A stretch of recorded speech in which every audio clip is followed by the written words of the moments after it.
Hello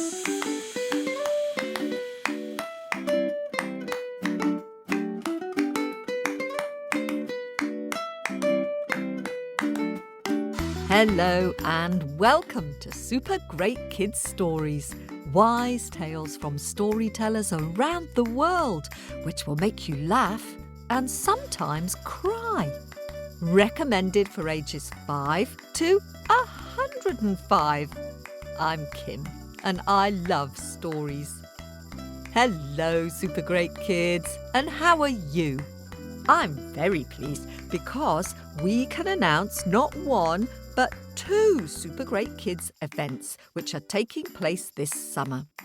The first is on April the 29th in Esher in Surrey in the UK. And the second is at a storytelling festival called Stealing Thunder in the Lake District in the UK. And that's on the weekend of June the 2nd. Ooh, live storytelling, here we come. And good news for all our fans around the world. We're going to film our live show so you can buy it online and watch it in your homes.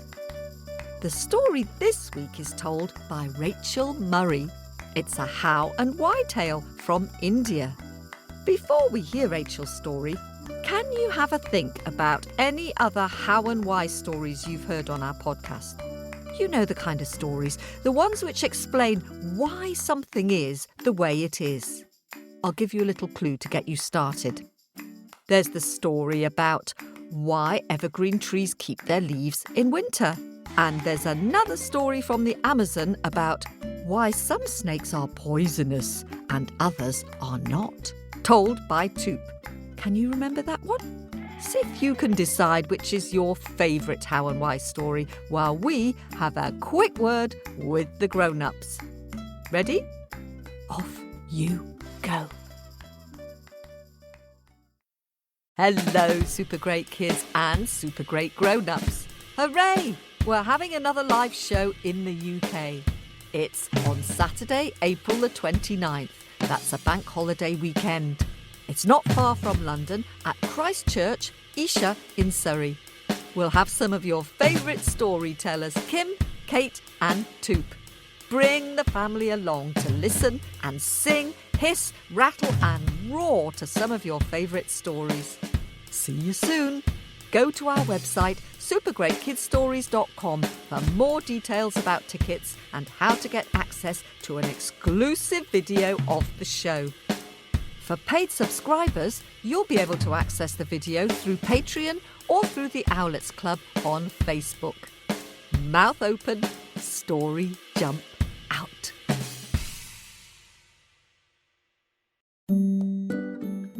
Well, hello there, grown-ups and Super Great Kids Stories fans. As you probably know, we depend on your generosity and support to keep making this podcast. If you subscribe and join the Owlets Club, you'll get access to all sorts of lovely extras like subscriber-only episodes, early and ad-free episodes, as well as a newsletter from Story Owl, word puzzles, book recommendations, and film footage of our live shows. To support Super Great Kids Stories and join the Owlets Club, just click subscribe in Apple Podcasts or visit patreon.com/supergreatkidsstories.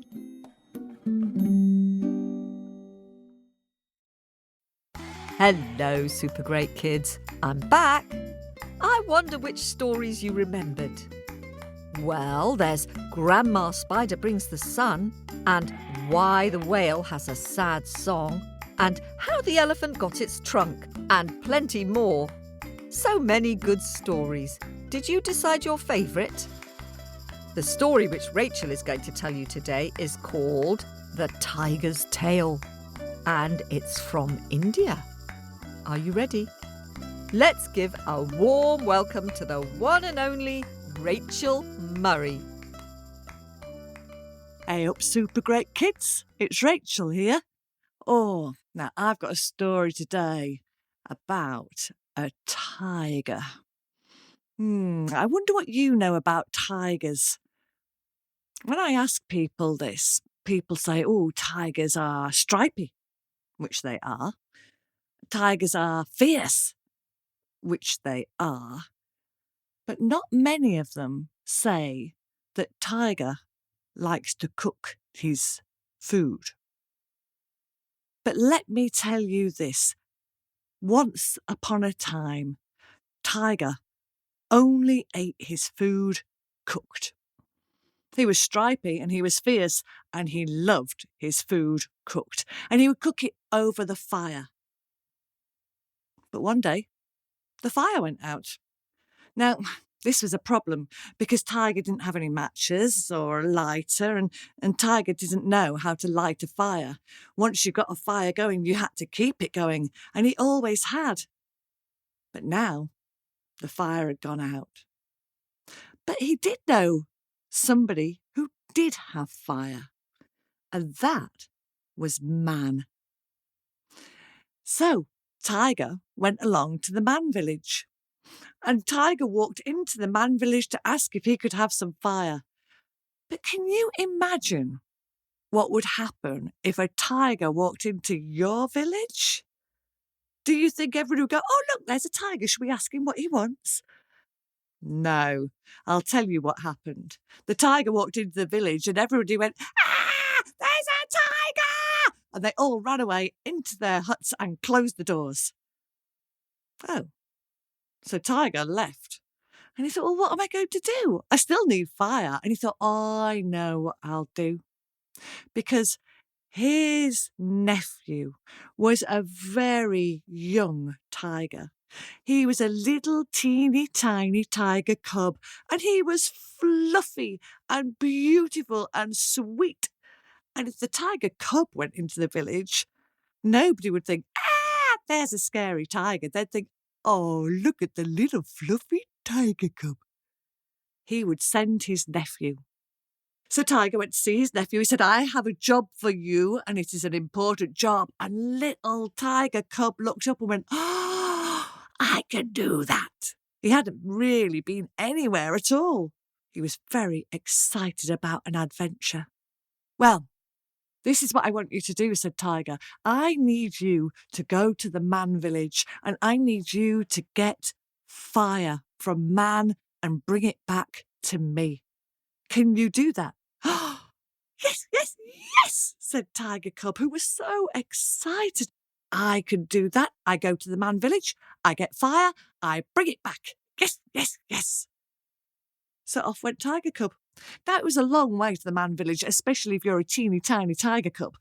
And little teeny tiny tiger cub's legs, oh, well, it was such a long way, and his legs already started aching. He hadn't gone very far at all. And then he heard a noise up in the tree, and the noise went, "Oh, oh, oh, oh, ha, ha, ha, ha, oh, oh, oh, oh, ha, ha, ha." And he looked up, and do you know what was in the tree? It was a monkey.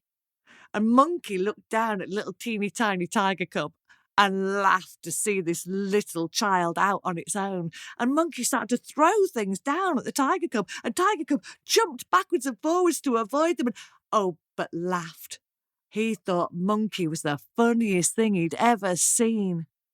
And when he'd finished laughing, he picked himself up and he carried on his way. Well, he hadn't gone very far at all before he came to the river. And there at the river, there were some creatures with huge, long snouts. And they opened up huge jaws. And inside there were rows and rows of sharp, shiny teeth. And the creatures were long and scaly with a big, long tail. And they looked at little teeny tiny tiger cub and licked their lips. Do you know what they were? Crocodiles. And little teeny tiny tiger cub went, "Ah!" and ran away as quick as his little teeny tiny legs would carry him.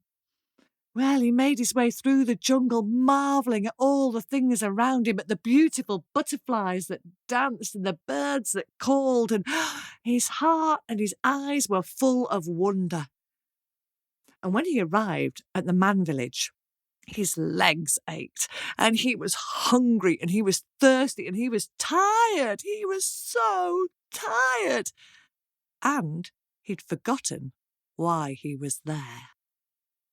Well, he walked into the Man village, and As predicted by Tiger, the people turned around and looked and went, "Oh, look at the little teeny tiny tiger cub. Isn't he so soft and fluffy and beautiful?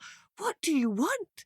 And Tiger Cub looked and said, "Well, my uncle sent me to fetch something, but I can't remember what it is."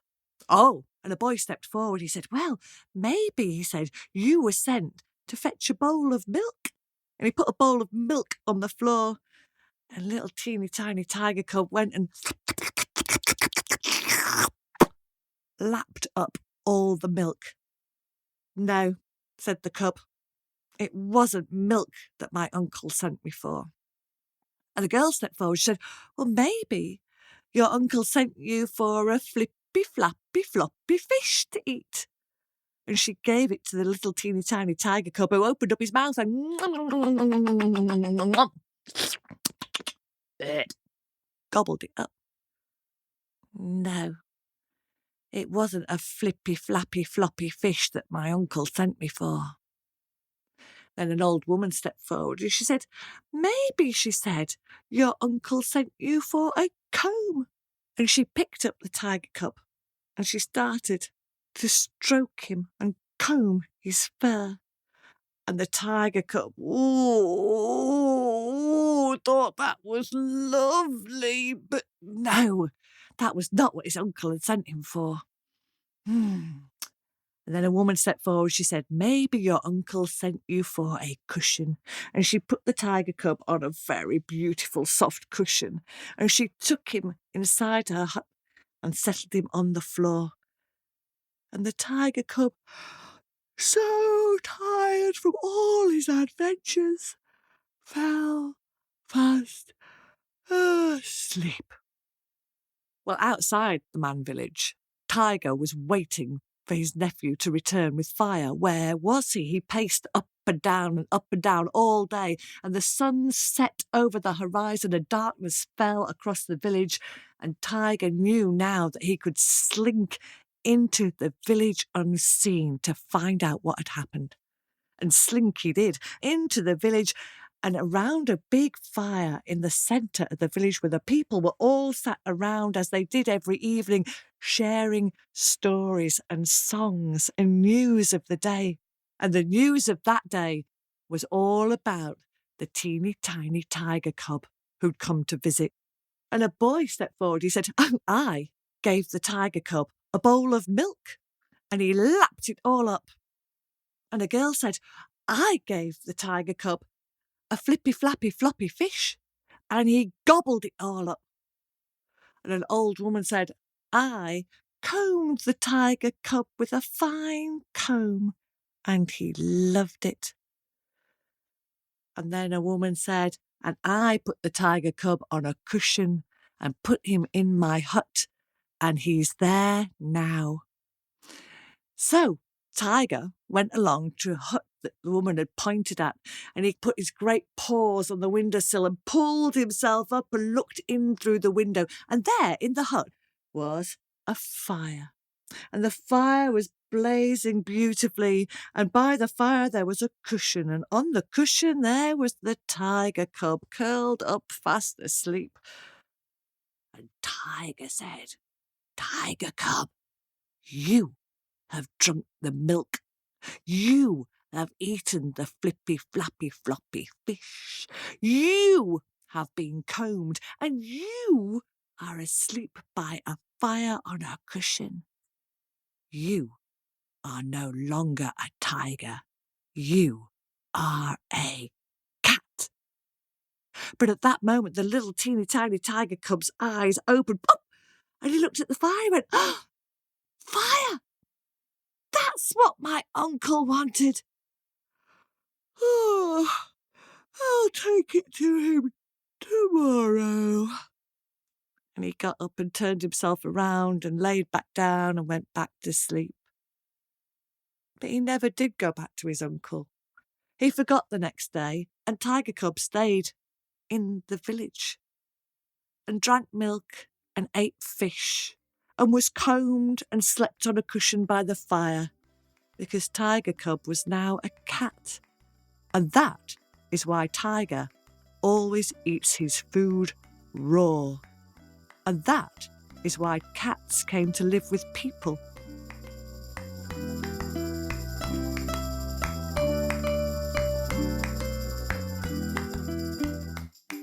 Aha! I wonder if you have a cat at home and if it looks a little bit like a tiger.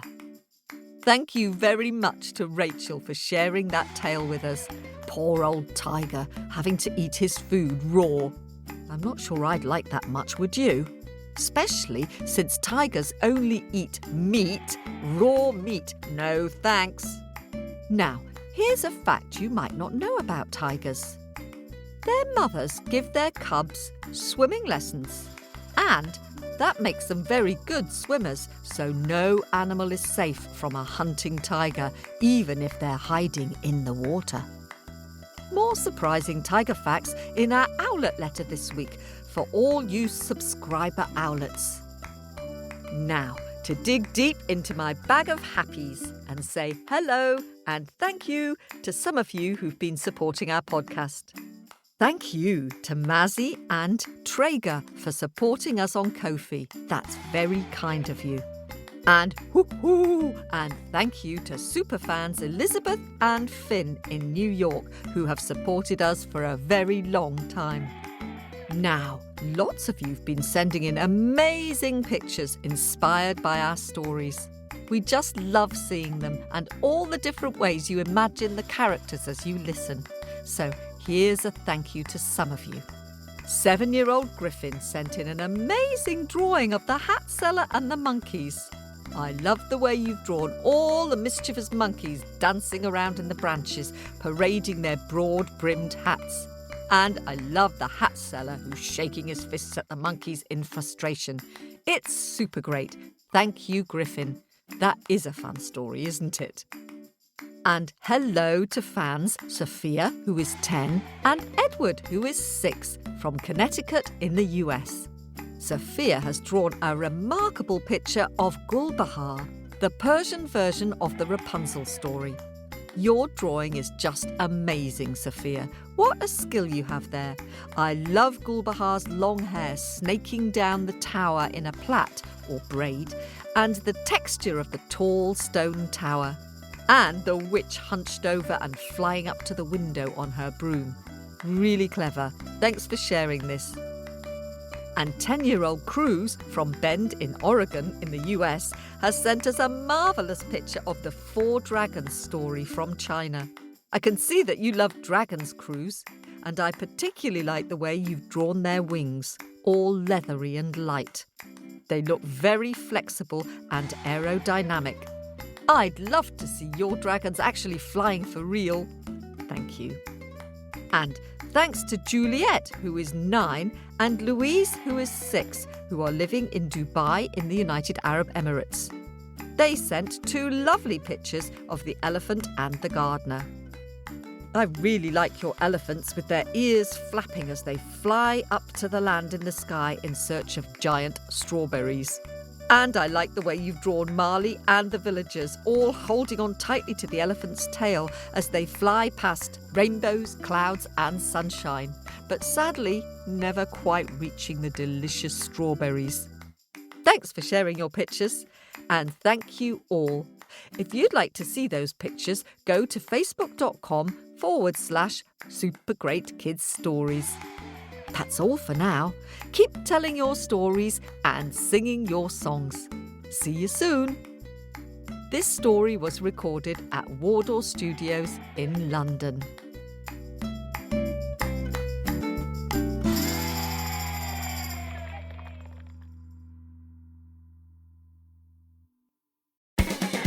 Are you mystified by mysteries? Or can you crack the craziest cases? We're looking for chief detectives to join us on our investigations into some of the strangest stories from around the world. We'll analyse aliens, look for the Loch Ness Monster and hunt out curses. We'll present you with the best evidence and the most interesting facts. And then it'll be up to you to decide and tell us what you think. Will you be a mythbuster like me? Or a myth truster like me? If you want to be our chief detective, join us on Bust or Trust, a kids mystery podcast. every week on Apple Podcasts, Spotify, Amazon Music, and all other places you listen to podcasts.